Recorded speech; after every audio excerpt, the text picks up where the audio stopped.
Kalau saya pakai bahasa yang paling kasar ya, yang paling kasar sekali ya, paling blokosuto, ini orang sudah masuk pengkhianat, ya, mengkhianati rakyat, ya, mengkhianati ulama. Ini kalau pakai bahasa yang paling kasar ya, nggak apa-apa. Walau ini bulan Ramadan, tak niatkan ibadah.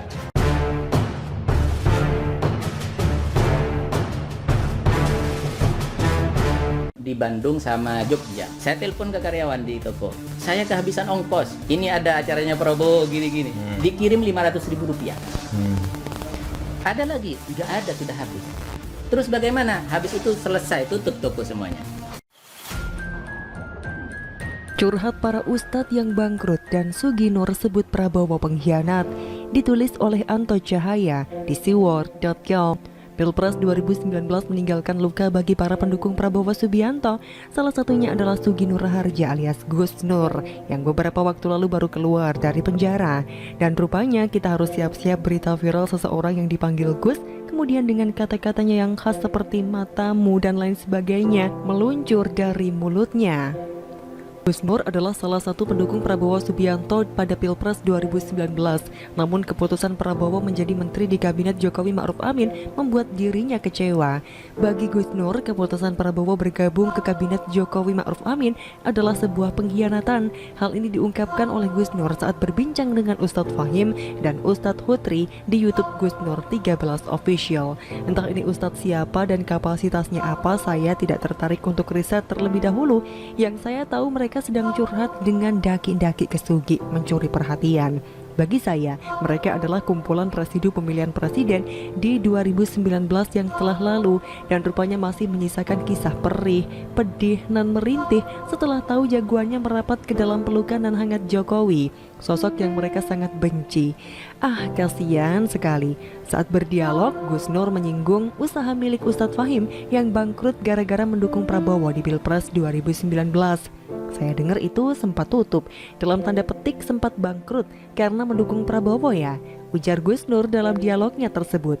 Oh iya, kata Ustadz Fahim sambil tertawa kecil. Gus Nur lalu mengingatkan Prabowo mengenai pengorbanan pendukungnya saat Pilpres 2019. Jadi ini biar Prabowo lihat, jarang ada sejarah mencatat rakyat mau korban uang, tenaga, pikiran untuk Pilpres. Itu jarang, kecuali yang kemarin itu, Pilpres 2019, kata Gus Nur. Jujur sampai di sini saya tertawa dalam hati dan bertanya dalam hati, memangnya Prabowo apa kenal orang-orang yang disebut Ustadz oleh Sugi ini sebelumnya? Dan saya menduga Prabowo jelas tak mengenalnya, menyumbang tapi kemudian diungkit-ungkit lagi, ini jelas ada pamrihnya. Kalau mau sumbang ya sumbang saja, perkara uang itu oleh Prabowo atau tim sukses Prabowo Sandi itu penggunaannya untuk apa itu soal lain. Jika sampai usahanya bangkrut besar, kemungkinan duit yang disumbangkan memiliki nilai yang besar sekali nampaknya. Lagi-lagi kasihan sekali. Saran saya buka donasi saja, barangkali kelompok kadrun yang senasib dan sepenanggungan bisa menyumbang, itu jauh lebih baik. Suginur mengingatkan Prabowo bahwa pendukungnya saat itu tidak dibayar tapi malah mengeluarkan uang, tenaga, dan pikiran untuk kemenangan Prabowo. Bahkan, kata Sugi alias Gus Nur, saking ingin Prabowo menang, para ustadz sampai menelantarkan santri dan keluarganya. Jadi Prabowo, rakyat Indonesia mendukung Anda bukan dibayar tapi keluar uang, tenaga, pikiran, waktu, santri, keluarga terlantar demi Anda Prabowo. Terima kasih atas pengkhianatannya, ucap Sugi. Sugi menceritakan pernah suatu waktu dihubungi orang Prabowo saat mengisi kajian di Padang, Sumatera Barat.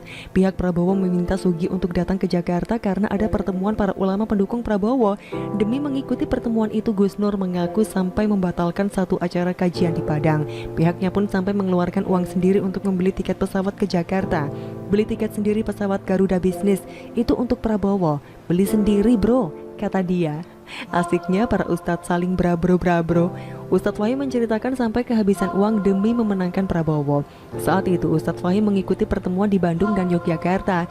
Di tengah perjalanan ia kehabisan ongkos. Ustadz Fahim menelepon karyawannya meminta dikirimi uang untuk bisa menghadiri acara Prabowo.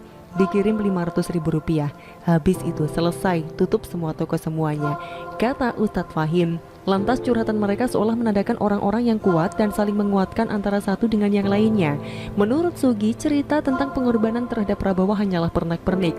Dan kata Sugi kemudian, kita ini bukan mata duitan, kita ini berjalan lillahi ta'ala sampai detik ini Tatia, ujarnya. Mungkin ada pembahasan yang lain saja, kayaknya ini menggores luka, timpal Ustadz Fahim.